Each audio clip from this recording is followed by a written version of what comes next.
ഇത് രാവിലെ കണ്ട ഒരു ലൈവിലെ ഒരു കാഴ്ചയാണ് കേട്ടോ. എന്താണെന്ന് വെച്ചാൽ ഷാനവാസ് അനീഷിൻ്റെ അടുത്ത് ചെന്നിരുന്നിട്ട് അനീഷിനോട് സംസാരിക്കുവാണ്. അനീഷിനെ കൊണ്ട് ഓരോ കാര്യങ്ങൾ ഇങ്ങനെ സ്നേഹമായിട്ട് സംസാരിപ്പിച്ചിട്ട് അനീഷ് സ്നേഹമായിട്ടാണ് മരക്കഴുതി അങ്ങനെയൊക്കെ വിളിക്കുന്നത്. തിരിച്ച് അങ്ങോട്ടും ഷാനവാസിനെ വിളിക്കാറുണ്ട്. ഇത് പലർക്കും മുതലെടുക്കാനുള്ള ഒരു അവസരമാക്കിയാണ് ഷാനവാസ് കളിക്കുന്നത്. അത് അനീഷിന് ആദ്യം ഒന്നും മനസ്സിലാവുന്നില്ല എന്നുള്ളതാണ് ഒരു പ്രധാനപ്പെട്ട കാര്യം. കാരണം ഷാനവാസ് അനീഷിൻ്റെ അടുത്ത് ചെന്നിരുന്നിട്ട് ഓരോന്നോരോന്ന് പറയുമ്പോൾ നീ പോടാ മരക്കഴുതേ എന്നിങ്ങനെ പറയുന്നു. അപ്പോൾ അതിനെ ചൊല്ലി മറ്റുള്ളവരത് ശ്രദ്ധിച്ചിട്ട് ആദില നൂറ ഷാനവാസിനെ സുപ്രു എന്നുള്ള പേരിട്ട് നിങ്ങൾക്ക് മറ്റുള്ളവരെ മരക്കഴുതെന്ന് വിളിക്കാമെങ്കിൽ ഞങ്ങൾക്കും വിളിക്കാം എന്നുള്ള ഒരു സ്റ്റാൻഡാണ് ആദിലയും നൂറയും കൂടി ചേർന്ന് പറയുന്നത്.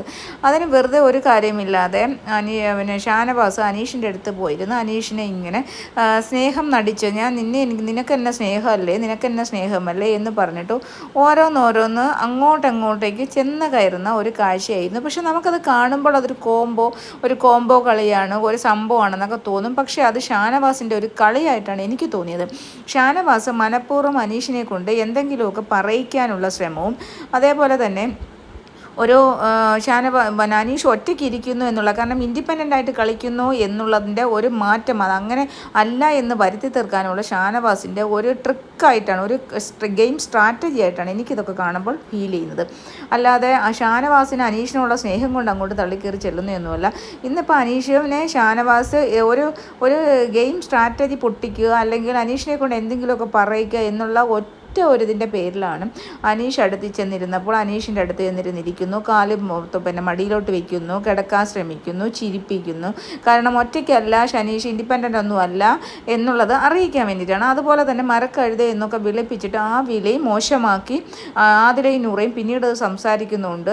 അതുപോലെ തന്നെ ഷാനവാസ് പലതും മാനിപ്പുലേറ്റ് ചെയ്യുന്ന ഒരു വ്യക്തിയായിട്ടാണ് എനിക്ക് ഫീൽ ചെയ്യുന്നത് കേട്ടോ. മാനിപ്പുലേഷൻ ചെയ്യുന്നുണ്ട് ഷാനവാസ്. നല്ലൊരു ഗെയിമറാണ്, നന്നായിട്ട് കളിക്കും, നമുക്കൊക്കെ നല്ല ഇഷ്ടമുള്ള ഒരാളാണ്. പക്ഷേ എവിടെയോ ഒരു ചെറിയ മാനിപ്പുലേഷൻ നടക്കുന്നുണ്ട്. അത് നമുക്ക് പലപ്പോഴായിട്ട് ഷാനവാസിൻ്റെ കയ്യിൽ നിന്ന് മനസ്സിലാവുന്നുണ്ട്. ഇന്ന് ഷാനവാസ് നോമിനേഷനിലും അങ്ങനെ തന്നെയാണ്. അനുമോളെക്കുറിച്ച് പറഞ്ഞതും തന്നെ ഒരുപാട് ദിവസം കൂടി ഷാനവാസ് പറയുന്നതാണ് കളിക്കാൻ വന്നപ്പോൾ ഞാൻ സപ്പോർട്ട് ചെയ്തു, പിന്നെ റിയൽ ഗെയിമല്ല, ഫേക്ക് ആയിട്ടാണ് കളിക്കുന്നത്, മറ്റേതാണ് മറിച്ചതാണ്. ഇത് നമ്മൾ സ്ഥിരമായിട്ട് കേട്ടുകൊണ്ടിരിക്കുന്ന ഒരു പല്ലവി മാത്രമാണ്. പിന്നെ ഇപ്പോൾ ഹൗസിലുള്ളവരല്ല, ലാലേട്ടൻ ഇത് പറഞ്ഞതുകൊണ്ട് ലാലേട്ടൻ 72 ക്യാമറ ഇട്ട് ഞങ്ങളൊന്നും കാണാത്തൊരു കാര്യം നിങ്ങൾ കണ്ടോ എന്ന് ചോദിച്ചപ്പോൾ ഹൗസിലുള്ളവരെല്ലാം വിചാരിക്കുന്നത് അനുമോൾ ഫേക്കാണ്, അനീഷ് പോലും അങ്ങനെയാണ് വിചാരിക്കുന്നത്, അനുമോൾ ഫേക്കാണ്, അനുമോൾ ചുമ്മാതെ പറഞ്ഞതാണ്, അനുമോൾ മറ്റുള്ളവരെ വിശ്വസിപ്പിക്കുന്ന ഒരാളാണ് എന്നുള്ള രീതിയിലാണ് എല്ലാവരും വിചാരിച്ചിരിക്കുന്നത്. പക്ഷേ ഈ ഒരു കോംബോ നിങ്ങൾ വിചാരിക്കുന്നത് ഇതൊരു കോംബോയാണെന്ന്. പക്ഷെ തള്ളി മാറ്റിയിട്ട് അനീഷ് അവിടെ നിന്ന് എഴുന്നേറ്റ് പോകുന്നുണ്ട്, ഒരുപാട് പ്രാവശ്യം തള്ളി മാറ്റാൻ ശ്രമിക്കുന്നുണ്ട്. പക്ഷേ ഷാനവാസ് അത് പിടികൊടുക്കുന്നില്ല. ഷാനവാസിനെ യഥാർത്ഥമായിട്ടും അനീഷ് കടിക്കാനുള്ള കാരണം ഷാനവാസ് മറ്റുള്ളവരും കൂടി കഴുത്തിന് ഇടിച്ചതാണ്. പക്ഷേ അനീഷ് അതൊരിക്കലും അത് പറഞ്ഞില്ല. എന്തായാലും ഇതൊരു കോംബോ കളിയായിട്ട് എനിക്ക് ഫീൽ ചെയ്യുന്നില്ല, അത് കോംബോ ആക്കാനുള്ള ശ്രമമായിട്ടാണ് എനിക്ക് ഫീൽ ചെയ്യുന്നത്.